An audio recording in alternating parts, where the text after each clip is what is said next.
student in this college, Loyola College, our college, between 1960 and 1964. I did my BA in history, and in those days we used to have a pre-university course of 1 year, and I did that first before taking my first degree. I played a lot of cricket in this college and enjoyed its wonderful academic and other resources, and I still continue to cherish warm memories of that time, and I also kept in touch.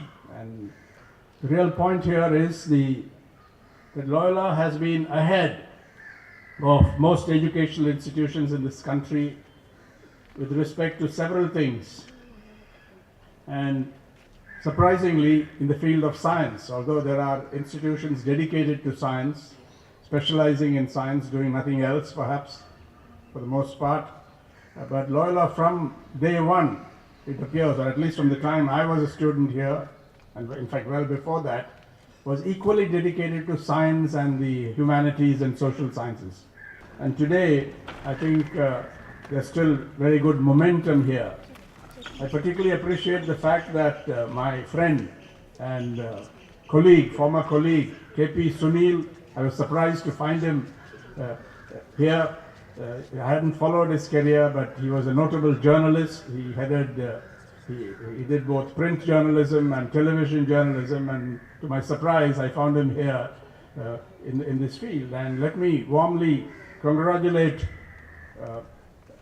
the college for bringing in this excellent innovation, because we are told that this is the first time perhaps that there's an organic waste water recycling process developed. And Sunil was just telling us, when you're right up there, try to go up there and see, be careful when you go up and come down, because there's a bit of a gap on the left when you come down. But Sunil told us that he was very grateful to Loyola College because it took a risk.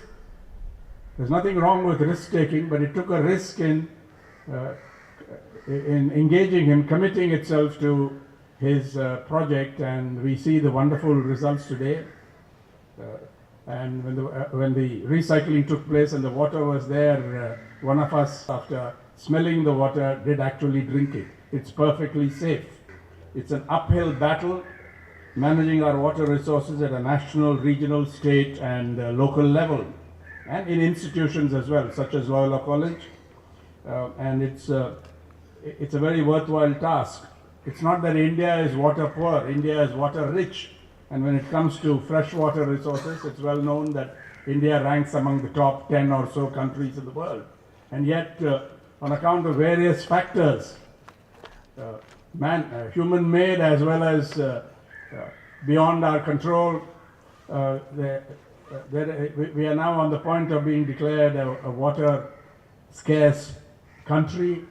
And despite the monsoons, despite our great rivers in the north and in the south, and despite our lakes, despite groundwater resources, I think we have landed ourselves in a huge problem. I wouldn't call it a mess yet, because it is retrievable.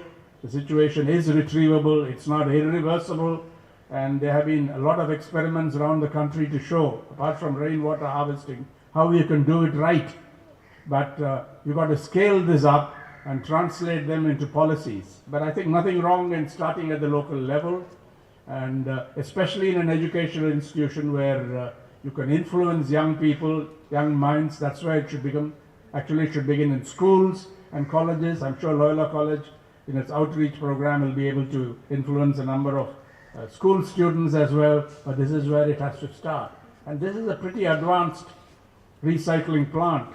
It's not something that's just for demonstration and so on. It actually works.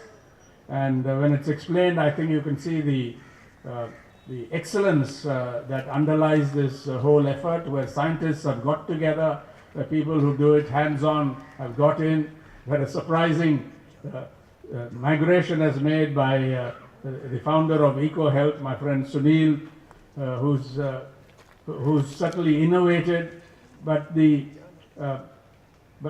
quality of trusting innovation, taking risk, and once you do the checks and once you do the science, to actually do it, actually entrust it, taking a risk, I think requires a special kind of intellectual effort and moral courage as well, and I think that's what this represents.